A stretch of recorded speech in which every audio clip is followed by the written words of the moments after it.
Hello, thank you for listening. We return to part 4 of Private Dowding's adventure, his death, his telling of what it's like on the other side. Very interesting. I hope you've been able to listen to parts 1, 2, and 3. And here we go. Open quote. Bournemouth, 20th March 1917. Private Dowding returns. I will tell you what we learned in the Hall of Instruction, how we were prepared for active service on the battlefields between the worlds. The teacher spoke to us through signs and symbols, by pictures and by color rays, and by what seemed like etheric photographs upon a screen. Our training was divided into 3 parts. It lasted a long time and is not yet over, although some among us have already taken up our work. In the first lessons, we were instructed how to discipline our own emotions and desires. This is very difficult. No worker is allowed to return into the mist for service until the emotions have been disciplined. We were instructed on the relation between the mind and the will. We were told how to empty ourselves until God's mind and will could be reflected through us without thought of self. It was very difficult for me. It still is. Oh, my friend, I have much to learn. I have gone such a little way since we met last. I am glad to be allowed to speak to you again. Never mind if people tell you that private doubting has no existence outside your own imagination. It does not matter. The message matters, fragmentary though it is. Give it and leave the rest. The teacher showed us his own mind. It was polished like a crystal and reflected many pure rays of light from the celestial sphere. He showed us how to empty our minds of useless thoughts, poor ideals, and vain images. He showed us on a screen the mind of a man still living within the fleshly veil. Screen is a wrong word. It was an oval crystal globe in which we say the movements of chains of thoughts within the mind. This man represented a type. He was a successful merchant, full of desire to make more money, ambitious, without thought for the spiritual wider worlds around him. His mind revolved for us to study. 23rd May, 1919, 11 a.m. About the second and third part of our training, I should like to talk to you on other matters about yourself. You have come through this war not unscathed, but safe. How wonderfully you have been protected. At one time, I expected you over here, but it was a mistake. Then I asked to be allowed to speak with you again. So the war is over. Is it really over? Here, it looks as if the struggle were still continuing.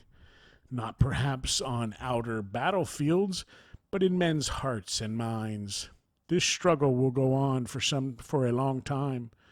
What absorbs my thoughts is the wonderful development of interest in what you call the unseen now going on in English-speaking lands on earth.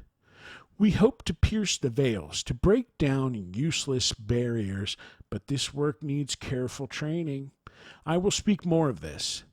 Balanced minds are so essential. How rarely found. But who am I to speak? I know so little and am still a child. Many warnings have been given us as to the methods of our work. Some of these warnings I shall pass over to you. Make them known, or the good work will be delayed. These warnings may be voiced by me through you, but they come from my teacher and the messenger. The messenger has become my guide. Am I not fortunate? He comes to me at times when I am resting. My life is now divided into 3 parts. One spent in the Hall of Instruction, another in the land of the mists, helping to dispel the fog and tumult, and the third in the gardens of rest, where I have a little house and a garden of my own. We construct our own surroundings here by the creative power of our own thoughts. You are doing the same, although it is not so apparent to you. I repeat, you construct your own surroundings even in that opaque and circumscribed outer world by your own thinking. Where do you chains of thoughts, your chains of thoughts lead? Are they chains holding you down, or are they threads of light leading you upward? I still find myself involved in my own chains, the after effects of my useless life on earth. Take warning from my experience. When I come again, I will tell you more about the school. 23rd May, 1919, 9 p.m. I will not give you an account of the instruction given to us by our teacher. I cannot remember it all. Some of the thoughts left in my mind as the result of time spent in the hall of instruction will leave their trace upon you and through you upon others who may read what you set down. Many of the lessons in selflessness, self-control, the relation between reason and intuition, between intellect and emotion, are lessons which we should have learned while still on earth. I spoke to you before about the supreme importance of emptying one's self of self in order to reflect the divine mind, and this lesson was drilled into us by the teacher as of immense importance. Only those of us who had achieved some measure of understanding are allowed to leave the hall of instruction and spend time as novices among the workers of the intermediary realm. The teacher often accompanied us on those occasions.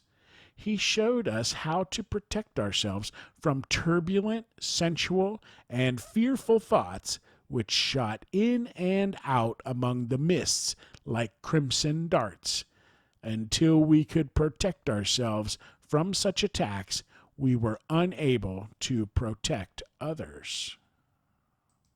The darkness caused by fear and hate and lust forms itself into pungent gases, I must use your terms, so that we often nearly lost consciousness. It is difficult to protect oneself against these dense vibratory conditions brought over into the mist realm by human souls in torment. The torments suffered by so many result from ignorance, from fear of the passage from one world to the next, also from what I call soullessness. This latter condition is only apparent and does not last forever. It is seen among those who have lived utterly selfish or evil lives on your earth. I do not wish to dwell upon such conditions. They are met over here by purgatorial tests, which gradually purify and ultimately release the souls in torment. Purgatory, unlike hell, is a condition to be welcomed, to be bravely faced and lived through. I am beginning to rise above my own purgatory, otherwise I could be of no real service to others.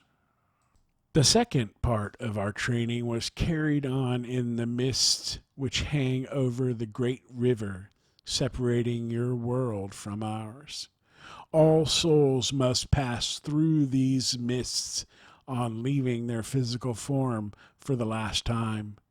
3 times I have succumbed to the influence of that dark sphere. My light has become shrouded and my mind darkened.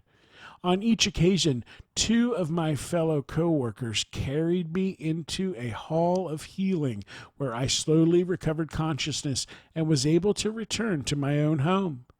Had I been selfless, the evil conditions could not have overcome me.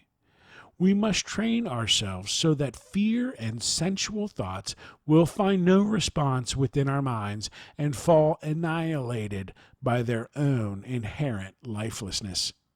Remember that all evil thoughts and forms have no life on their own.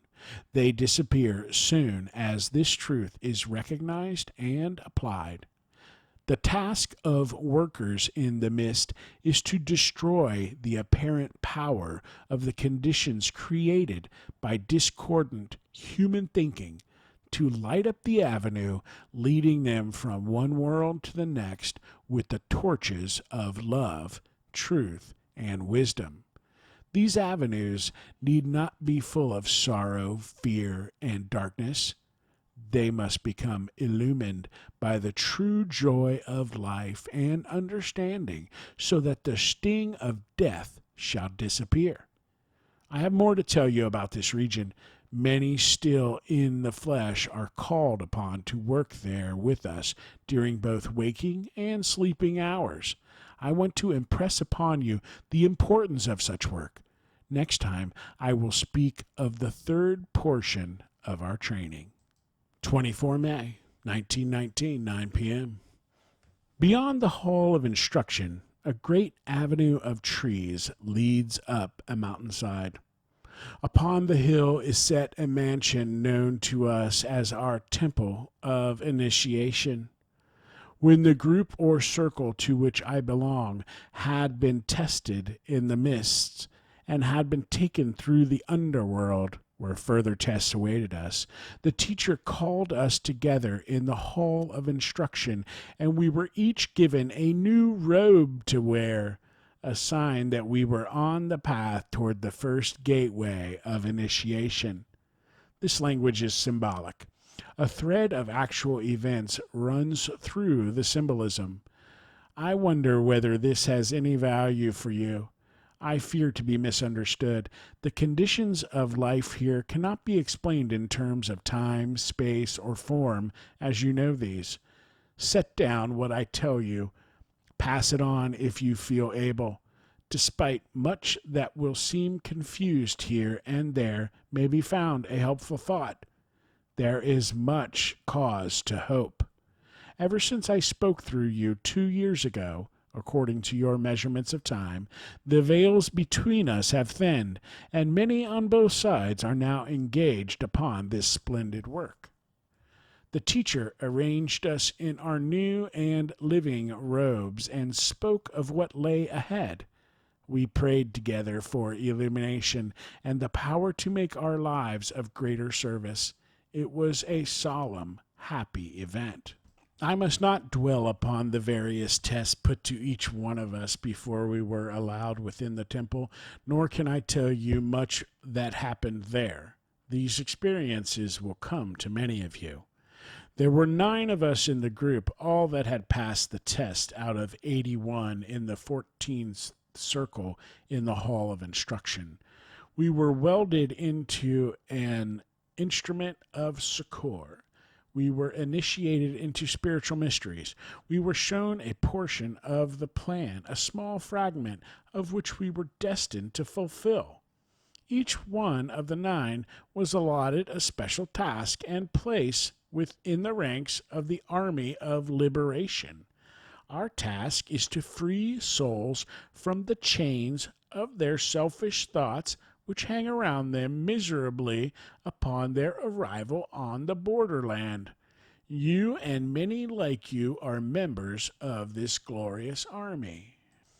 In the hall of initiation, our teacher handed us over to a master who opened the doorways of our inner understanding. Of this I can tell you nothing now. Remember how sad and broken I was when I first came over here? Now I have my use and can share my joy with you. Take heart, all who still find themselves enshrouded in the gloomy canopies of self. At the Master's bidding, an angel showed us the conditions surrounding the various states of illumination, the variations of light and color that could most effectively destroy the various kinds of darkness. We were shown how to protect our own minds from gloom and fear, how to reflect light through our every thought and deed. we were instructed how to meet and transmute the evil gases that let loose in the purgatorial region by thoughts of fear and sensuality. We were taken up into the temple tower and shown a vision of the glories of the seven celestial spheres. I am only allowed to indicate vague what it means to pass through the first gateway of initiation on the path of selfless service. It is not wonderful that I am. Is it not wonderful that I am here? Am I not fortunate to have been chosen for such glorious work? Do not wait until you come over. Start at once upon the pathway that will lead you to the temple of initiation. All true words are one and interpenetrate. The messenger is with me now. He says I must not speak further of this temple and its master and the angels who help forward our interior illumination. Next time, I will take you to my own home. We will talk of simple, homely matters. Good night. 24th May, 1919, 10 p.m. Greetings. Come home with me. When I spoke through to you 2 years ago, I had no settled home.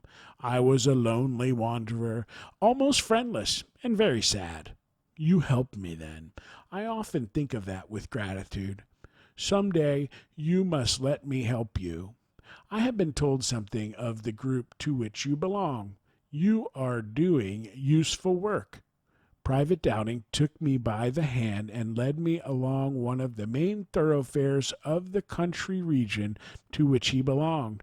I was quite conscious of my external surroundings sitting writing on the deck of a great liner on a stormy sunny sea, but I was also conscious of that inner journey in thought regions in company with my friend, who still prefers to be known as Private Dowding. Let the scoffers scoff. The time is coming when such experiences as these will be freely shared by many men and women while still on earth. I am not afraid to speak of them as part of my normal and natural life. WTP. I love my little home. The messenger helped me to create it. This path leads to it. Are not these mossy banks green and restful? A brook runs down one side. I have made friends with many of the water fairies in the spring up on the mountainside. Here's my little wood. I found it here when I first came. It was created by a radiant soul who has now passed joyfully to a higher sphere. The messenger told me I could call it mine. It was a time when words mine and thine still had meaning for me. 26th May, 1919, 10 a.m. I would like to speak on spiritual healing. I am beginning to study this subject. I believe it will ultimately supersede drugs and surgery in your world. Here, all healing work is accomplished through allowing the mind to reflect the healing rays of light from higher spheres. It could be the same in your world. The messenger tells me this is a subject in which you are greatly interested. I hope you will give me your ideas. I firmly believe that the healing of physical infirmities by spiritual methods and the unbarring of gateways between our world and yours will do more than all else to bring about the speedy progress and happiness of the race. Do all in your power to bring this about. The messenger is with me now. Have you any questions you would like to ask him? WTP. Do you wish these further messages from PD published? Messenger. It is our wish that every possible step should now be taken to arouse interest among you in the realms in which we dwell. Mankind has concentrated thought too long upon what can be felt and seen and heard in the material world to the exclusion of all other interests. Life on earth can but last a few score years at most. Men must prepare and train themselves for the wider life will still on earth. WTP. How do you view the present campaign among spiritualists to break through the veil hiding your world from ours? Messenger. It is a natural outcome of the war. As the race grown in spiritual understanding, the need for the veil will disappear. It is part of the divine plan that this should be so. 27th May, 1919, 10 a.m. I am sitting in my study, resting after a period of strenuous work in the borderland. It is important that this sphere should cease to be a land of mist and gloom. When the radiance from the realms above has become diffused throughout the borderland, a great task will have been achieved. Think what it will mean. I can tell you best by illustration. You have seen London enshrouded in thick yellow fog. Imagine this fog lasting day in, day out, so that all activities of life become subservient to it. Would not the whole life of the city and its inhabitants become transformed? When the thick mist lifts from the borderland between your world and ours, a new and more spiritual era will begin. The soul, arriving, will bathe in light and gravitate immediately toward its own heaven of rest and harmony. The fear of death will disappear. Man will pass across the river joyfully and unafraid. Those he leaves behind him will watch his journey with eyes undimmed by tears. They will see the friends waiting to welcome him into the wider world. He will be allowed to relate his new and wonderful experiences to those he has left behind. There will be no fog between. Materialistic thinking and the fear of death have raised the barriers separating our life here from yours. All this must go. The fog has begun to lift. Help us to spread the radiance that will lift it all together. The task is not impossible. Your world needs inspiration from higher realms. Often our best endeavors to pierce the veils and illumine dark places in the minds of men have borne no fruits. The fog has shut out the light, and men on earth have lived in darkness, or at least in twilight. This is, of course, symbolic.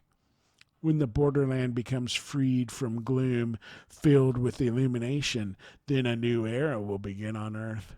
Wars will cease, disease and hatred will abate. Physical climates will improve. Discords of every kind will be replaced by harmony and progress. Men's visions will extend so that selfishness and greed will no longer seem attractive. Cannot you see what an important task this is? The thinning of the veils and the lighting of the borderland. The new era is upon us. The forces of evil are far spent. Light begins to pierce the gloom with which the minds of men have been filled so long. These are not empty words. The task before us remains stupendous, but the word has gone forth, and we must obey our guides and masters. The powers of evil on your side and ours have fought to withstand the light. At one time, it seems as if they would succeed. The danger is over now. The clouds that hid the sun will disappear in rain. This rain will purify the borderland, wash away impurity, and flow into the minds of men as new rivers of life and truth. The messenger bids me tell you this. He speaks of what he knows, makes his words understood. The messenger is here, and he will speak to you. WTP. Reference has been made to the formation of schools of instruction in our own world for training men and women to help bring about the spiritual transformation to which Dowding has just referred. How are these to come into existence? Messenger. Every group of earnest students banded together on your side can attract to itself a guide from our spheres who will train and instruct them during waking hours and whilst the body sleeps. Each group should ask for unseen guidance and instruction. This will be given in various ways. It may come through books or friends at first. Soon a guide will gravitate to the group and make communication possible. When this has been brought about, the road will become easier. The guide will illumine the pathway to be trod by each member of the group. New groups will be formed, with each member of the older groups as a center. Gradually, the world will become encircled in this way. Each group will find itself in touch with a group of students already trained on our side of the veil. Purify and illumine your own thinking so that the mist may be cleared away. This work is directed and blessed by beings from the highest spheres. Once having set your hand to the plow, do not turn back. WTP. Will this work be carried out by the religious organizations of our world? Messenger. This new campaign will be carried forward within existing organizations and without. Its progress will not be dependent on creeds or dogmas. It will shake itself free superstitions and bigotry. Your task is to carry on your own work without letting or hindrance from other groups. As time goes on, the groups of workers on your side and ours will be linked harmoniously. The light will spring from mind to mind. Nothing can withstand the illumination. At this post, the messenger withdrew. Note by WTP. Survival, the Interlude of Silence. Many research students in this field will have met with the same question that so often comes my way. It is this.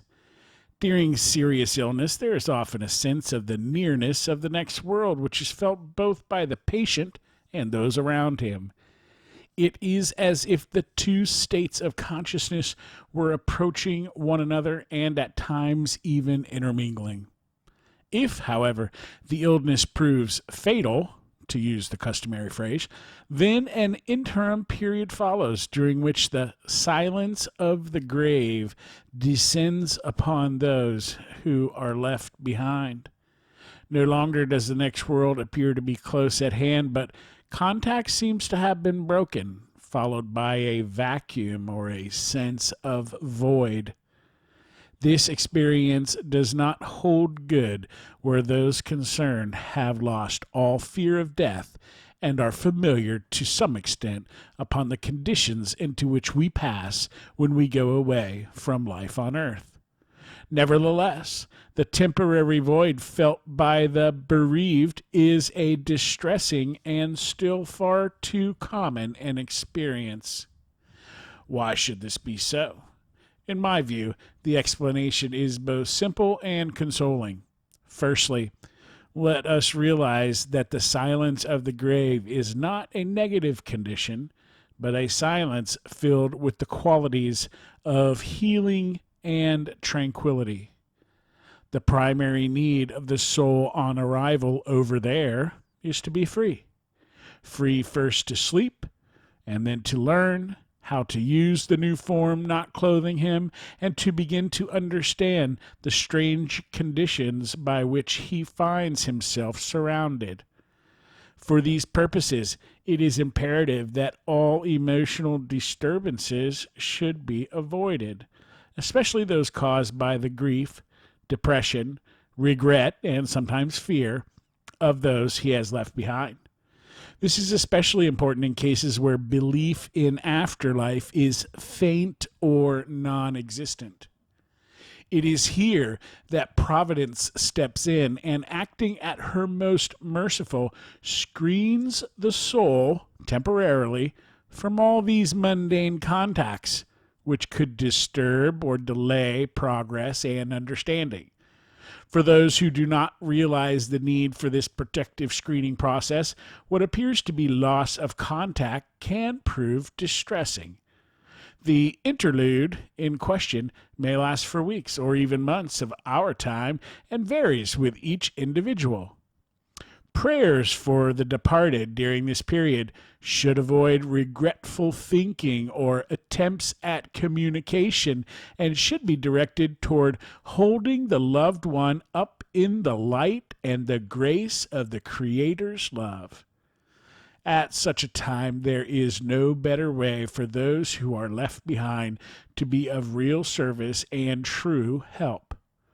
Very real relief is experienced so soon as it is realized that Providence knows her own business best, the result being that the interlude in question can be shortened and communication becomes possible once more. Feelings of sorrow and separation will fall into the past, and love will have triumphed over death, which in any case is a gateway and not a goal. WTP, written in 1966, Laos Dio. End quote. Wow. I don't know how many of you made it all the way through these sections, these parts. I think there's 4 of them so far. Well, this is the end of at least the story, 4 parts. But what an amazing story it was. And sort of the thing I was looking for when I started the channel, although I didn't know that yet.